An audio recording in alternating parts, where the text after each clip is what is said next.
నా పుట్టుక కారాగారంలో జరిగింది. నేను ఈ భూమి మీద అడుగు పెట్టకముందే నన్ను చంపాలని చూశారు. నేను పుట్టగానే మా అమ్మగారికి దూరం అయ్యాను. వయసు పెరిగే కొద్దీ అసురులు నన్ను హతమార్చేందుకు ఎన్నో ప్రయత్నాలు చేశారు.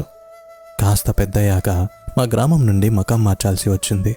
ప్రజలు నన్ను పిరికివాడిగా పరిగణించారు.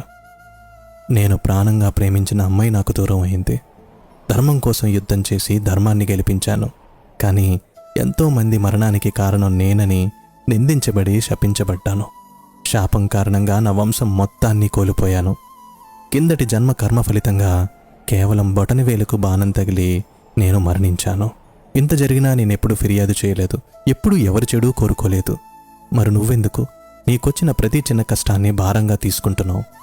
నీకు నీ మీద నమ్మకం లేదా? లేదా నాపైన నమ్మకం లేదా? నువ్వున్న పరిస్థితులు నువ్వేంటి అన్నది చెప్పదు. నువ్వు నడుస్తున్న మార్గం వల్ల నీ విధి నిర్వచించబడదు. నువ్వు తీసుకునే దశల ద్వారా నిర్వచించబడుతుంది.